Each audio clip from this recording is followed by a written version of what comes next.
In the last year, my friend Fan Buy has looked at over 300 businesses to possibly buy or advise or buy positions in or something. He's seen a lot of e-commerce P&Ls, a lot more than I have, a lot more than you have, a lot more than anybody I know has. And he has a position on what is happening in e-commerce right now. And Fan is just feeling rosy about everything. He thinks everything is great all the time. Just kidding. And so it's a great time to have him on after I released an episode this week telling you why I still think e-commerce is a great business. Fan is going to tell you why he has real concerns about the space. I won't put any more words in his mouth about that. He is one of my favorite people in e-commerce, become a good friend, and one of the sharpest minds in our space, thinking about businesses at the level of the P&L, at the level of what makes it a good business, and thinking about the value, the equity value of a business, the enterprise value of a business, not just tactics about how to make it better. Let's get into it with Fan Buy from the Hedgehog Company. Andrew, great to be on the show. Thanks for having me.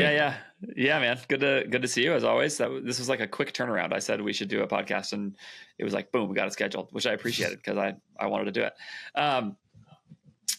So okay, let's just tell people about Hedgehog real fast. Like, what is it that you do? I mean, just tell people why you've looked at over 300 businesses in the last year, or I don't know, 100 this year, or however you want to say it, just so they understand where you're coming from. People are looking for expertise or an opinion rather, on what their businesses are worth. So there aren't very many voices in e-commerce trying to beat the drum of, hey, it's probably worth checking what your business is worth before committing the next 5 to 10 years of your life building something.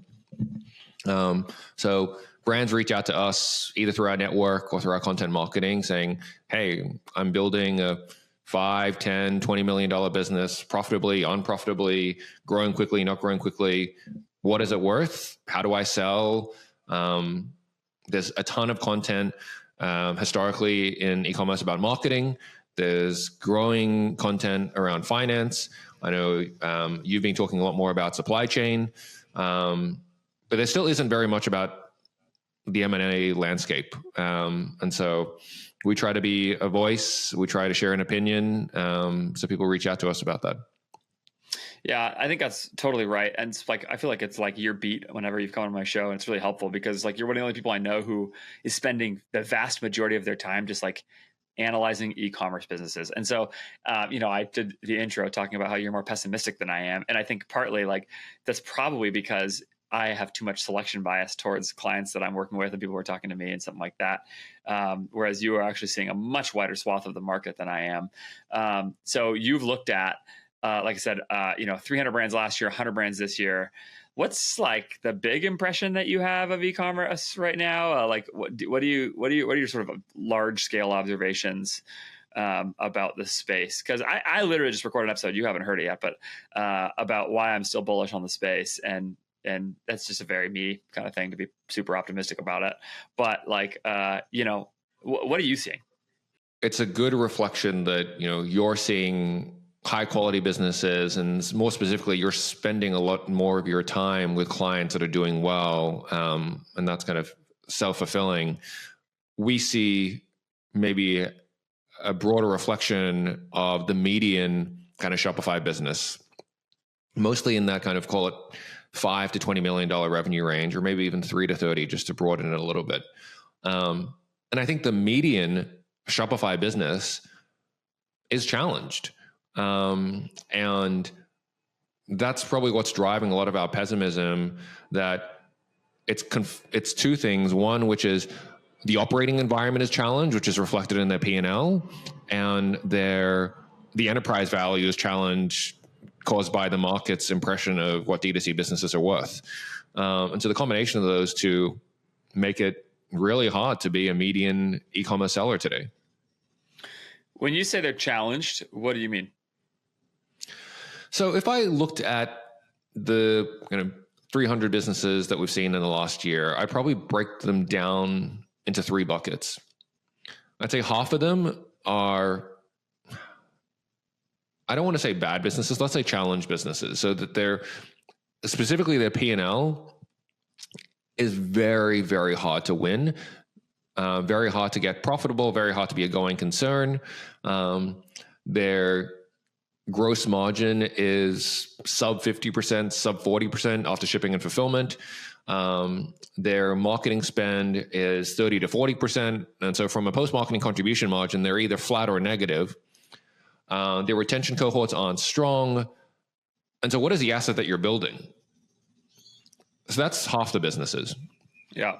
And you think half of e-commerce businesses right now have sub 50% landed margin to the customer? yes. That's really fascinating. Okay, I have a lot of questions and thoughts about this, but I want you to finish your thought. Like, what are the other things that you see? Yeah. And I think a lot of them, I think the vintage is also important.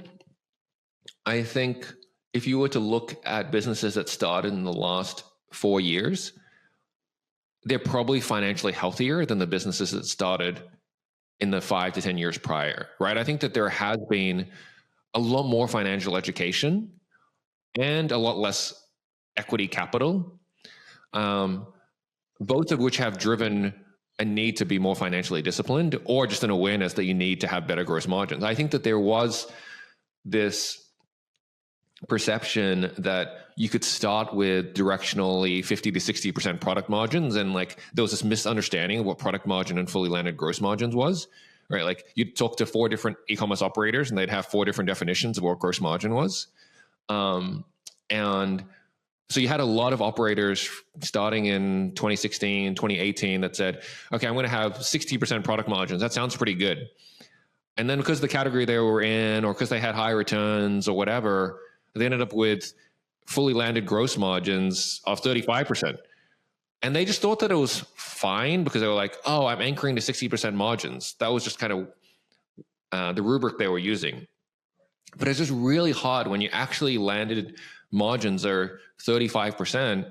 There just isn't very much room to operate. So I think that's 50% of businesses.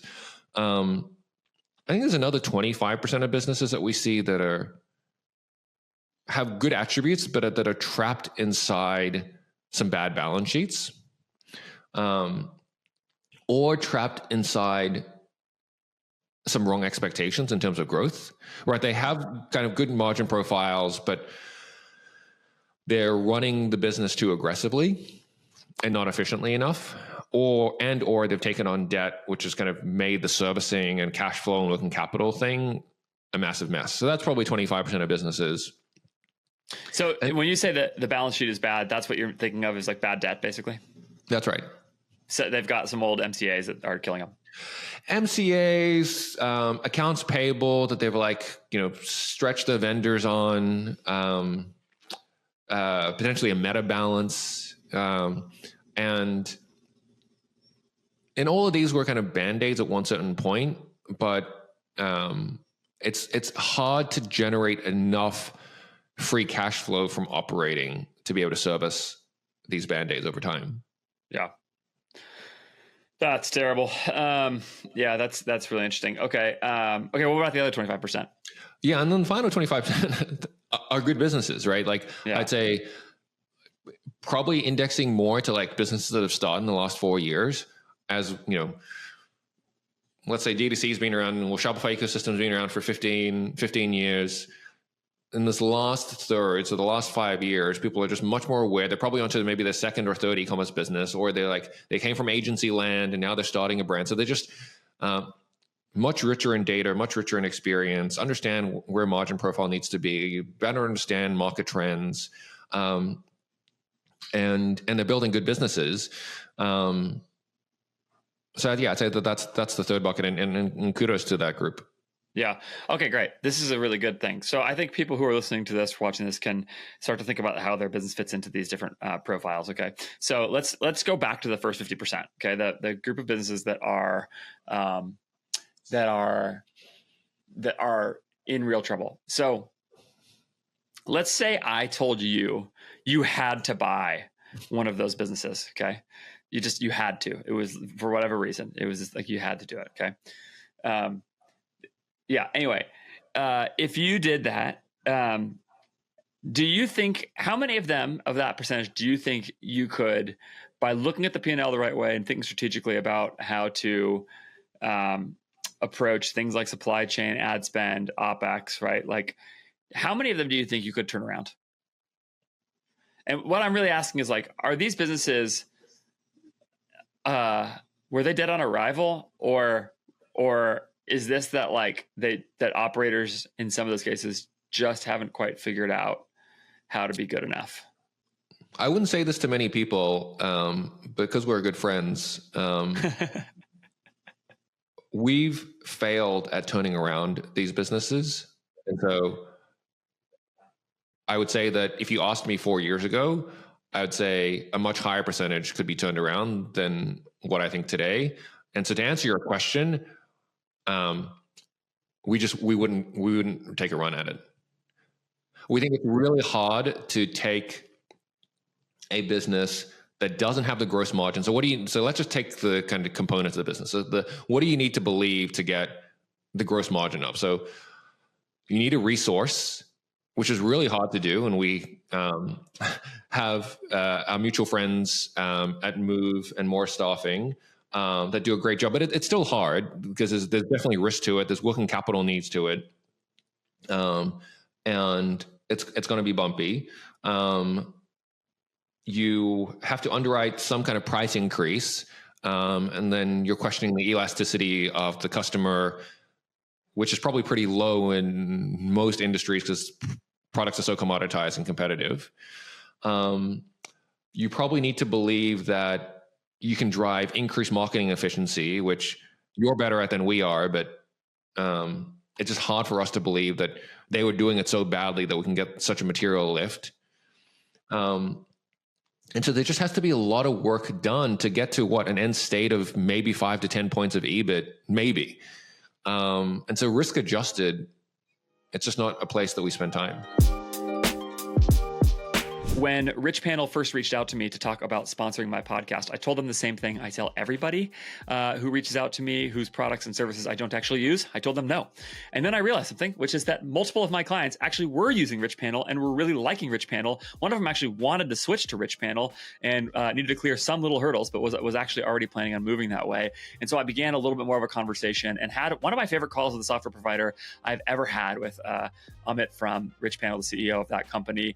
The mentality at RICHPANEL is really, really refreshing because they're trying to build a tool that is AI first from the ground up to be your help desk software. They do some really basic stuff, right? Where it just makes sense to take a call with them. Like if you're on Gorgeous or Zendesk, they guarantee you they can save you 30% relative to those two platforms and reduce your ticket load by 30%. They also can add you to RICHPANEL, like make the transfer from your old help desk software to RICHPANEL in less than 2 weeks. They really value your time. All those things are no-brainers about what makes RICHPANEL a good option for your help desk software. You should go to richpanel.com, get on a call, see if it'll work for you, take a tour of the software in general. But the thing I wanted to tell you about what I was so impressed by was how unwilling Amit was at the same time to overpromise how much they showed restraint on rolling out AI tools before they were ready. He told me at one point, we don't do fully automated AI things in these two areas of the software, that because they get it right 90% of the time, and that's not good enough. For it to work, you need to get to 99.9% of the time, and then we can do a fully automated AI solution. And so they build and build and build to get that right. I've taken countless AI-focused calls in the last few weeks, few months, whatever it is. And man, that is such the opposite attitude of what so many people are saying, where you have this moment where you think AI is going to take over everything and it's awesome, except you start actually using the tool. And what happens? It only works 60% of the time or something like that. So go check out RICHPANEL today. Really, really cool software. Going to save you money, going to make your reduce your tickets, which is going to please your customers. AI is built in at every step of the way. It is AI first, but without overpromising. Really awesome stuff. richpanel.com. Go check it out. Yeah, it makes sense that you wouldn't spend time there. But I think the question, and it's probably not where I would spend the time either if I was in your shoes. When you say that you guys failed to do it, why do you think you failed? Like, what did you believe that turned out to not be true? Because we thought we could do all these things. We thought we're like, great. Which ones? Which ones did you think? All of them. Yeah, we thought that great. We'll move the supply chain and get 10 to 15% gross margin lift, easy. But you have to kind of sell through a product that's at modest velocity and pair that perfectly in a jigsaw puzzle with new product that's coming in that the customer's not going to super notice, or the work of kind of the sampling process. And to move a supply chain, it's a 9 to 18 month process.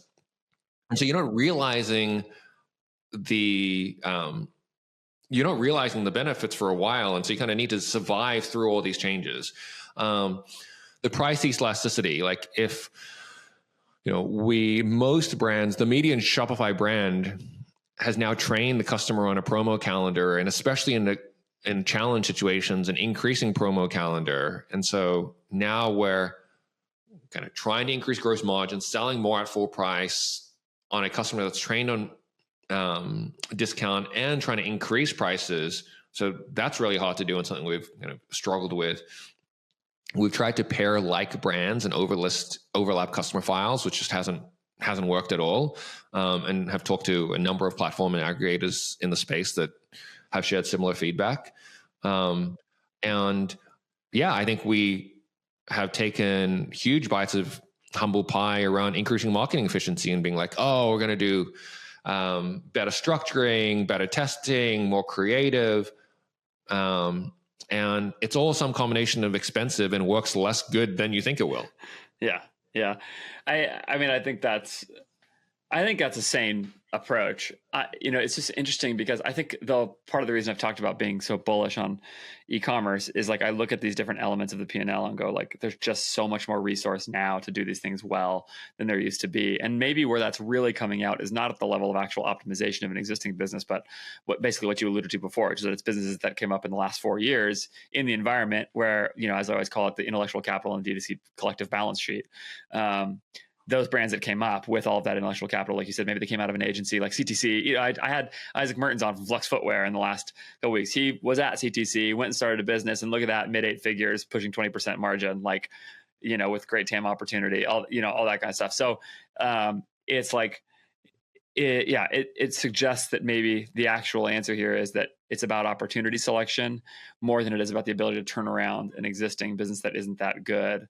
And that it might just be hubris to think that you can turn around a better business. Like, cause I'm sort of listening to you going like, it's just so hard for me to imagine some of those. But then I think back to my own experience with this and go like, okay, when I was at 4x400, I always give the example of this like brand that we had that was like, I don't know, maybe pushed to 10 million, not even quite. It was like 6 or 7 million probably in revenue, barely spun a profit. And it was all the things that you just said, low LTV, margin was like 45% landed to the customer no matter what we did about it. We actually did a pretty good job on marketing on it, I think, and did some cool stuff. And I sort of think getting that business to 6 or 7 million bucks or whatever it was like my greatest accomplishment ever, because it was like the deck was so stacked against me, that it was like, well, we actually did a great job. In fact, what we should have done with that business is not approach it as a D2C business. Like it was the wrong channel fit for what the product was because it was expensive to ship to individual customers.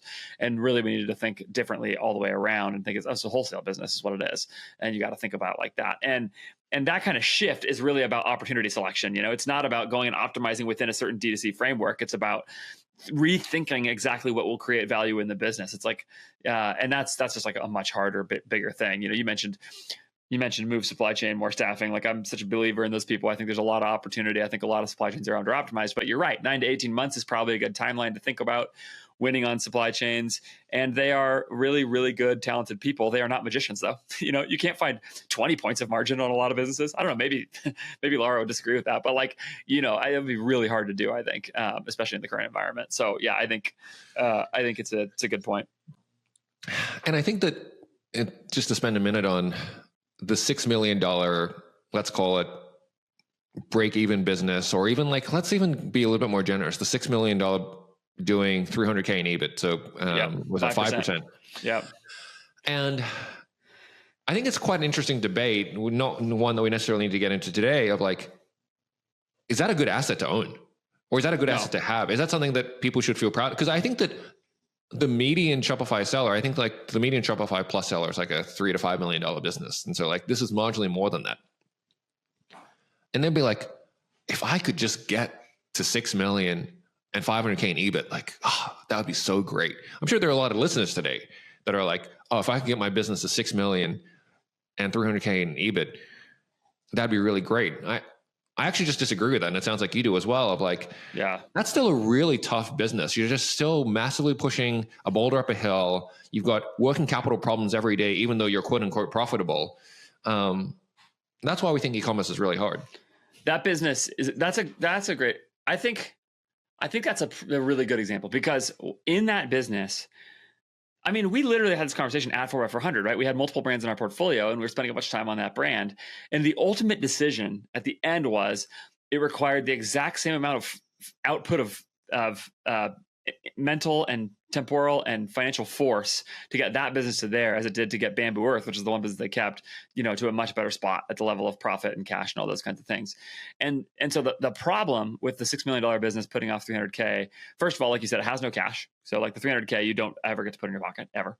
And then secondly, the problem is that the problem is that you could apply. Inevitably, you've done a decent job running that business if you got to 6 million at 300K. So you've done a decent job. If that's the case, then you could probably apply that same level of force to a much better opportunity and end up in a much better spot. And that is the fundamental problem with that business.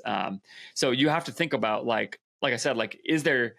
I think the question that I would ask if I ran that business, the question I would ask is there any way to get this business to double and to get the profit to triple as a raw number, right? If there is, it becomes a much more interesting opportunity. And as long as that's not a 5-year path to doing that or something like that, then it becomes, unless it's a passion project, which if it is, more power to you, but like, as far as thinking about it, on just raw terms, like and that's why I go back in the example I'm thinking of in my head.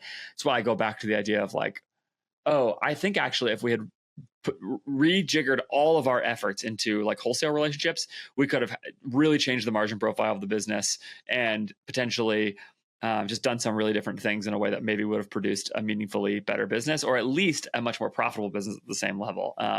But we were sort of dead on arrival from a D2C perspective for a bunch of reasons. So yeah, I think that's the thought, is like, essentially, how much effort can you put towards it, and is there a way without tripling the effort to triple the value, and I don't know, because that business, $6 million business that grew 25% last year, let's call it, and is at 300K in EBIT. I mean, what would you pay for that business right now, Van? I mean, you probably wouldn't buy it, but like, let's say I was forcing you to buy it. Like, what would you? I think our general rule of thumb is at this range in the like sub $2 to $3 million EBIT, things trade at between a 2.5 times to maybe 4 times EBIT.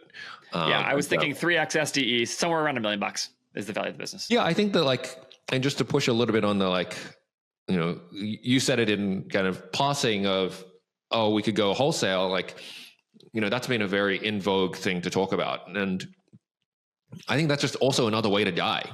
Right. Not to be the perma bear here. And, you've got, Andrew with a big smile, me frowning. Yeah. But like, we've just also seen a lot of businesses. You're Australian, man. You're supposed to be like the happy people or everything's going good. I think we've just seen too much. The $5 to $6 million business saying, hey, we've flattened out. We can't find efficiency anymore. Growth has slowed. Everyone keeps talking about going into retail wholesale. And we've just seen that being a really big cause of death, of introducing operational complexity. You got working capital challenges, of instead of getting paid today by your D2C customer, getting paid 90 to 120 days later by a buyer. You have to staff that up. It's a completely different go-to-market motion. Well, I don't think that's wrong at all. And in fact, I'm thinking not about that as a strategy generally. I'm thinking about it really specifically in the case that I was in, where it had a real niche community that like shopped at some really specific places that you could potentially have gotten into, and it would have been better. And then I'm also thinking in that business, it was businesses. I don't think it's not a problem for me to say. It was because Slick Products. Slick was wash products for off-road vehicles, right? Dirt bike, ATV, that kind of thing. So heavy bottles of liquid are just extremely expensive to ship individually to a customer, but they're not that expensive to ship on a pallet. And so, and the goop itself and the packaging was not particularly expensive. The margin, all of the margin got eaten up in shipping it to the customer. And so yeah, anyway, so, we had looked at that and said, like, maybe now that might not have worked either. But what I think about retail in that case, it definitely would be a way to die for sure. You could kill the business that way for sure, for all the reasons that you said. It's just that it was going to be very hard to ever get the business to 20 million in revenue apart from that kind of thing. And so while it is a way to die, it's also probably the only way that I could see in retrospect to have also made it really valuable.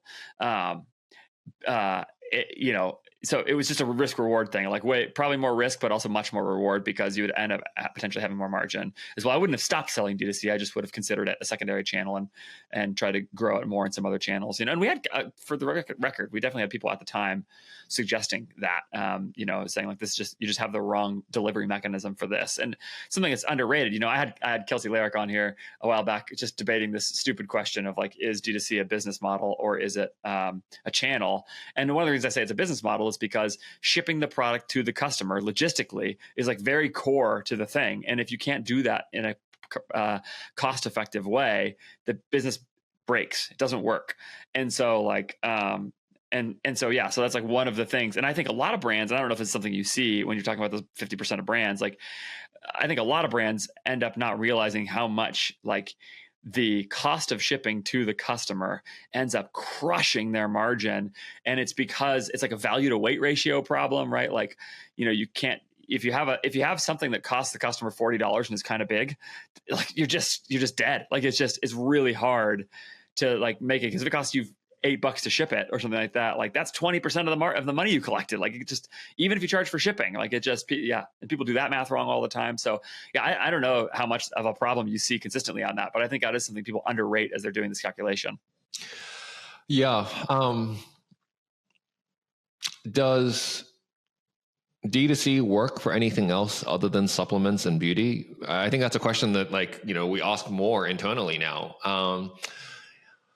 And I wish that it wasn't that way, but like in the same way that I tell my kids, like there are only a few types of jobs that you can do if you want to earn a lot of money. You can't just do every job, and that's just the way the world is. Like I think D2C and categories is the same. There are just a lot of categories that don't work on D2C, even if the end customer really likes the product.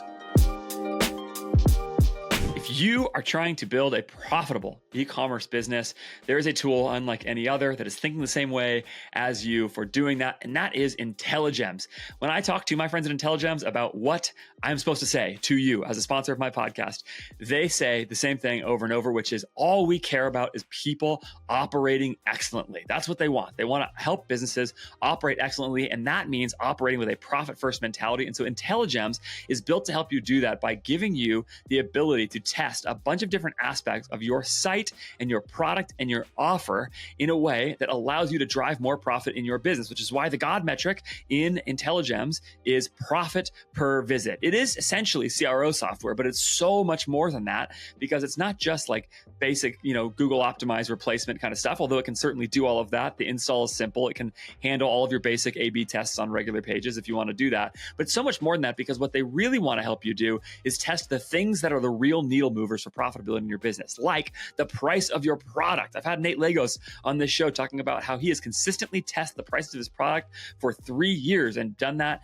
in ways to drive more profit. Sometimes a lower price creates a higher number of conversions and therefore generates more profit dollars at the end. Sometimes a higher price hurts your conversion rate but helps your AOV so much that you generate more profit per visitor.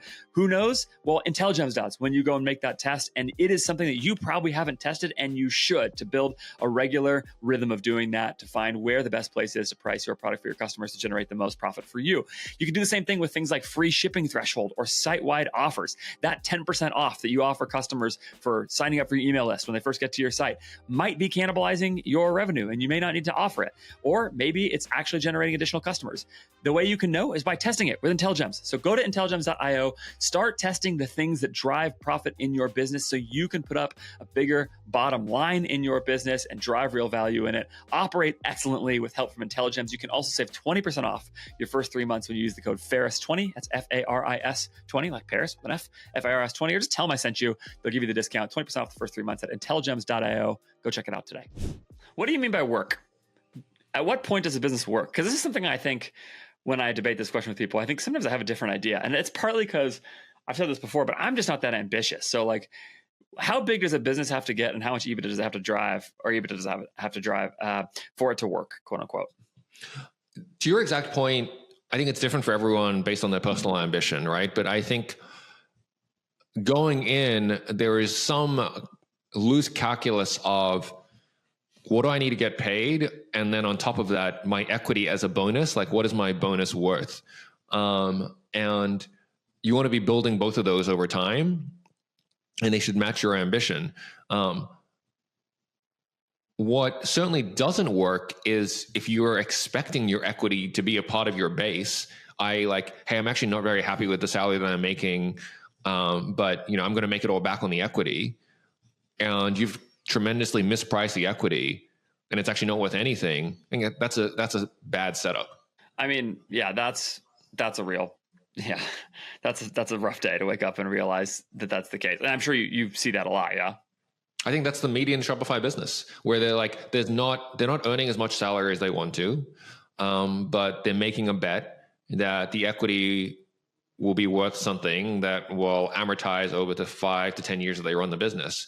And that doesn't end up being the case. Yeah, that's a rough situation. Yeah. So, I mean, are you just getting out of e-commerce? Is that what you're telling me? That's what the announcement is for today on the pod, that I will be going into real estate and leaving e-commerce. No, I think vending machines. Yeah.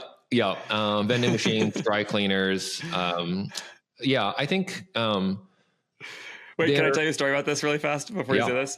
I had a funny conversation with a friend of mine who had been in D2C for a while, and he switched completely industries, just got a job in an operational role at an industrial electrician, B2B company.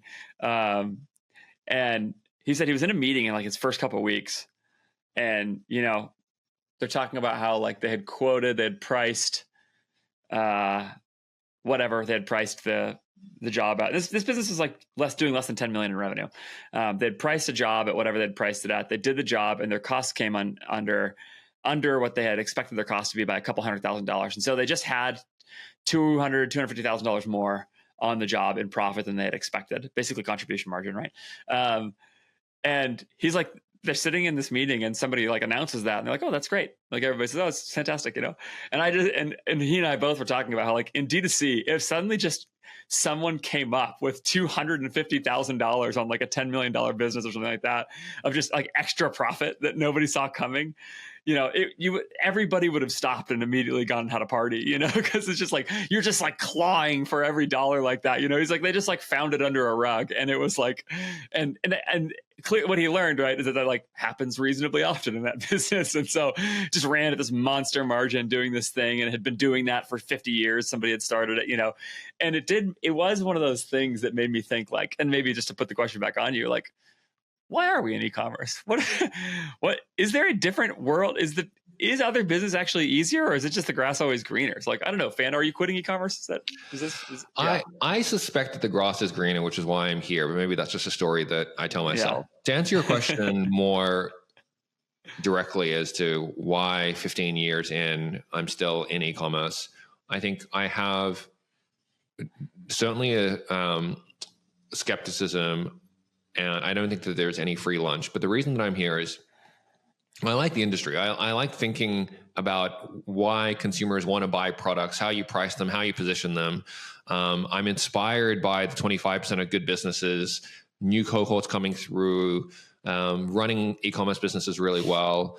We also love doing deals, right? The advising brands through these situations, and trying to get it turned around, that we find really energizing. So, but yeah, there's definitely a big dose of reality versus when we started this practice 4 to 5 years ago, or when I got into e-commerce 15 years ago.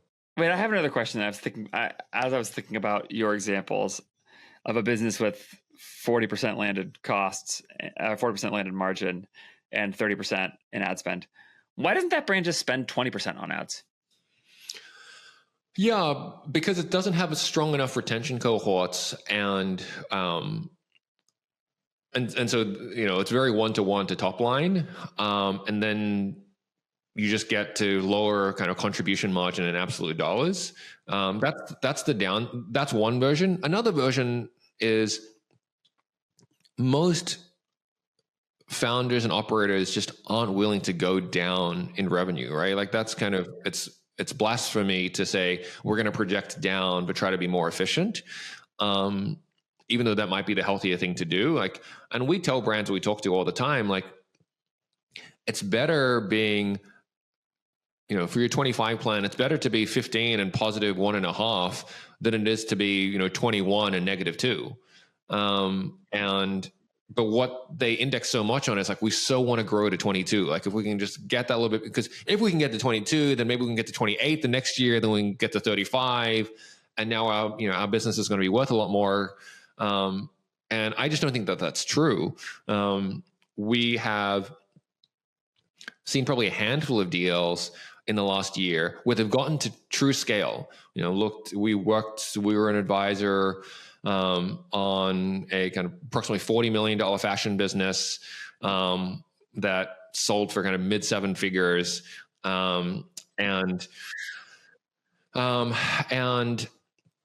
Yeah, it's, you would think from the outside, like, okay, you've reached the promised land, you should have operating leverage, but there just aren't very many buyers for break-even businesses. And if you are a break-even business, I think the other thing we realize is there's just so many ways to die. There's so many ways to experience very acute pain. Even if we think about, again, the last 5 years, like, let's start from the beginning. So you get COVID, where for half the industry, you get massive demand. For the other half of the industry, you get no demand. The year after that, you get kind of supply chain whiplash. Everything's trying to get onto a boat. Things ramp up. They get delayed. You're missing inventory plans. You have, sticking on the supply chain, you have your factory go bankrupt because they can't stand the supply chain whiplash. You've got a 3PL move, but it's being bungled. You can't sell product. You got stockouts. You get angry customers. You have iOS 14 wreaking havoc on your CAC.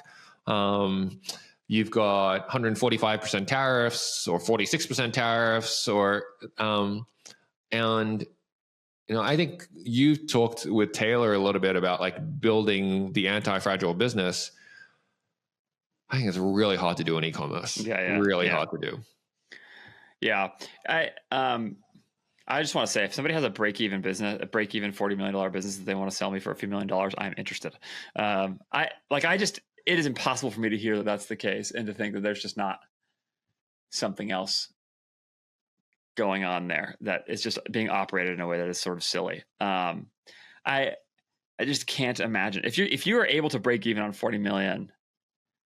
I mean, it's not the grocery store and it's not an airline. Like it can't be the case that you can't find a way to shrink that business and make it way more profitable. And I just seems, yeah. I mean, maybe it is, but maybe it's just, yeah. But I mean, yeah, go ahead. What were you saying? Yeah. So just to add a couple more attributes, right? Like, because it's a fashion business, there's a ton of NPD, which causes 2 headaches. One, you've got heads. What's NPD? New product development. Yeah. You need to have the heads doing the NPD because that's just what the customer expects. They need the newness. That's what drives LTV. But it has 2 very tangible costs. One, which is the actual heads to be doing the product designing, the sampling, the sourcing. That's really hard. And the second is the working capital, right? You just have like SKU proliferation. And I think I actually had on the pod your good friend, my new friend, Dave Vreecook, and he was like, the thing that no one does is cut bad SKUs. Like it's kind of like that's right. Everyone just wants more revenue. Everyone just wants more SKUs because they think that those 2 things are directly correlated, and they are sometimes. But yeah, so you just have SKU proliferation in NPD businesses, which is really hard for working capital. So that's one attribute. I think the second is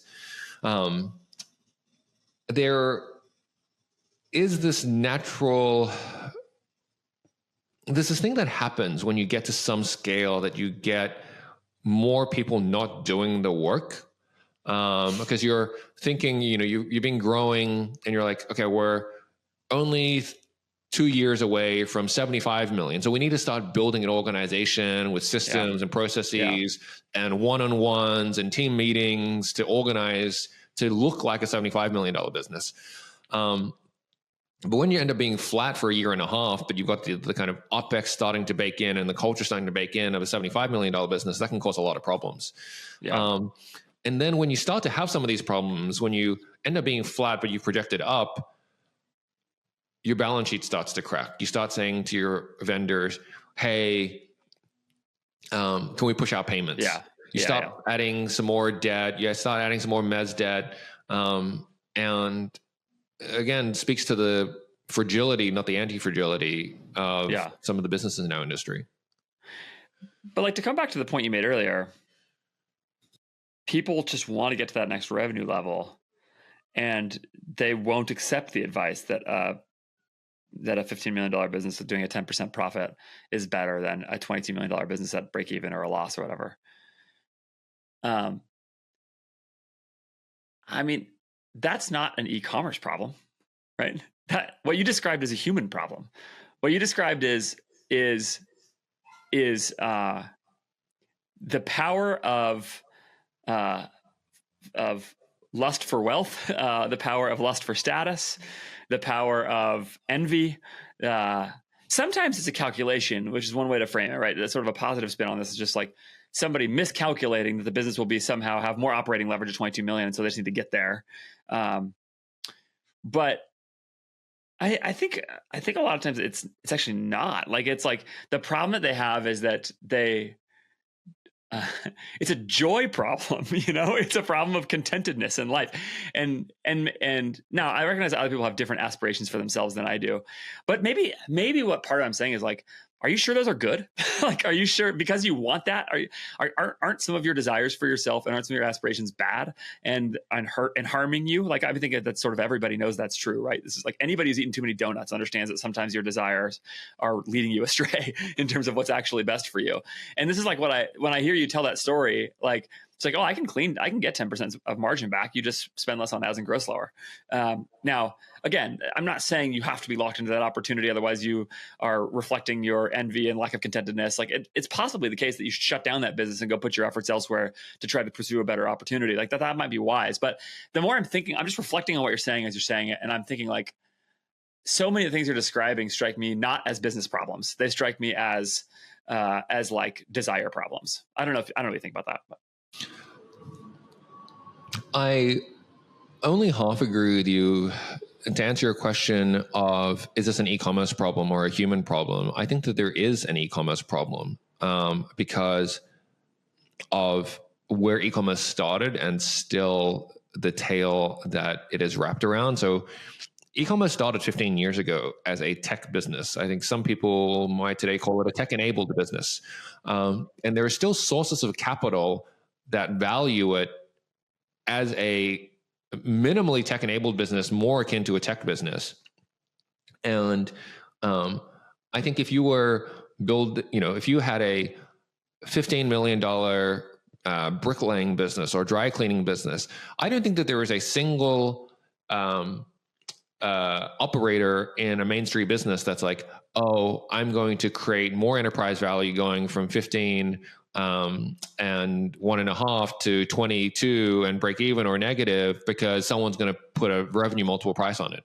But there are still a lot of people that believe that in e-commerce. And to be fair, at the true scale, the 300, 500 billion dollar plus, I mean, there are still some transactions that reflect that, but that is so abnormal.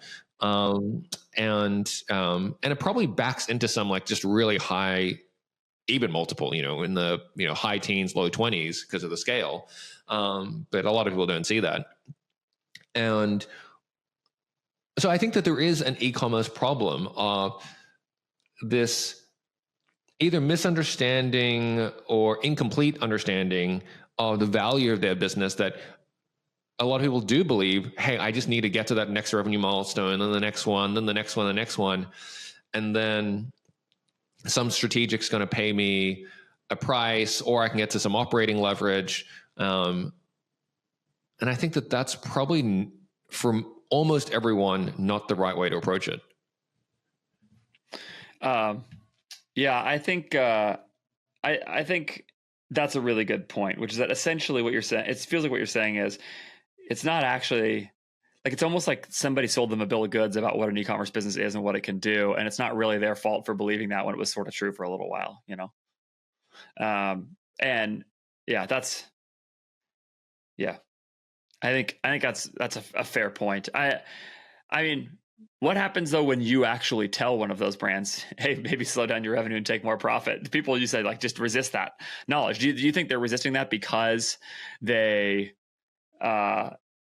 resisting that because they don't believe you, or because like it's just too hard of a pill to swallow? Like it's too much of a dream shattering to suggest that that's what their business is. I honestly don't know which one of the two it is, but most people don't believe me. Yeah. No. That's it. They just go take the next call with somebody like you and assume somebody else will tell them a different multiple.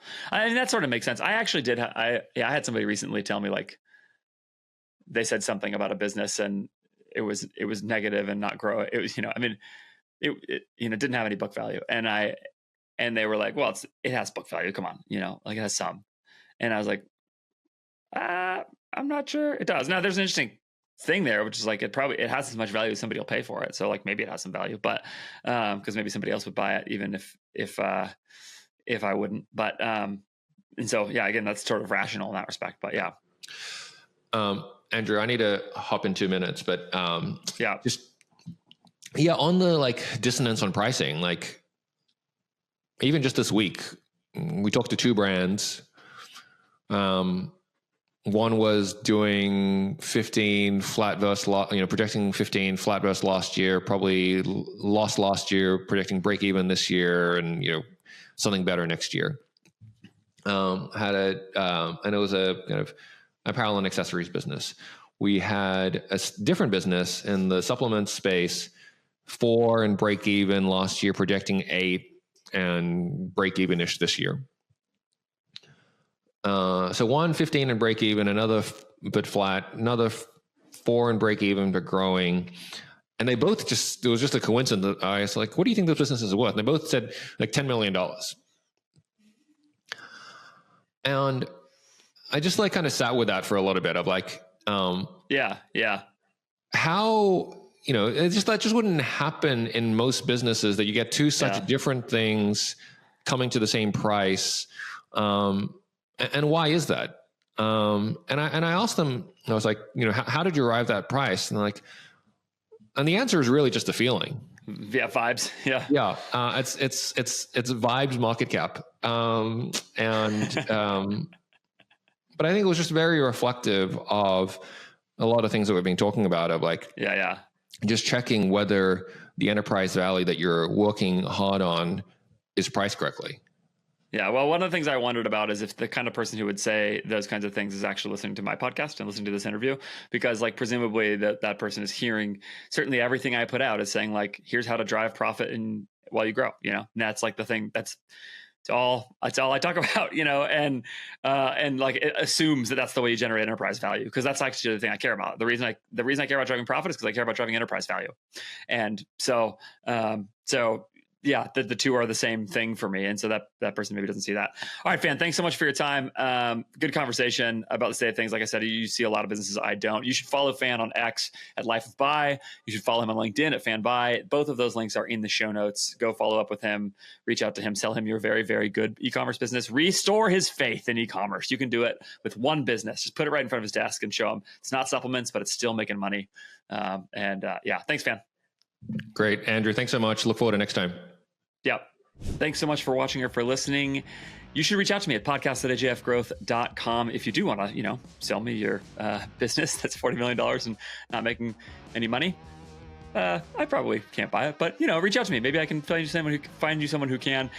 You can subscribe to this podcast wherever you're watching or listening, get more content like this. If you want to grow a business profitably, that is pretty much all I talk about. Various ways to do that down at the level of detailed tactics, and sometimes at a higher level of what's happening in the market, like this with Fan, and everything in between. Do follow up with Fan. He's a great guy, great follow. All kinds of good information on his channels about what he's seeing in the marketplace, breakdowns of different businesses, that kind of thing. Really good. I love Fan. He's an awesome guy in the space and just generally a super helpful person to be talking to and thinking alongside of. You can also reach out to me at Andrew J. Ferris on X. You can also follow me on LinkedIn. I'm trying to post there a little bit more often, and sign up for my newsletter on my website at ajfgrowth.com. I think that's it. I've got a bunch of great interviews coming up, lined up really well. I've got Bear Hanlon coming soon from Born Primitive and my Profit Monsters series. That's going to be a great episode. Don't forget also to follow up with my sponsors, INTELLIGEMS and RICHPANEL. INTELLIGEMS.io. Use the code Ferris20 for 20% off your first 3 months to operate with a profit-first mentality. Drive profit through your business with INTELLIGEMS and RICHPANEL. Will save you 30% on your help desk software. If you are on Gorgeous or Zendesk right now, switch over. You guaranteed savings 30%, 2 weeks to switch. They're great people. RICHPANEL.com. Thanks so much for watching and listening. I'll talk to you next time.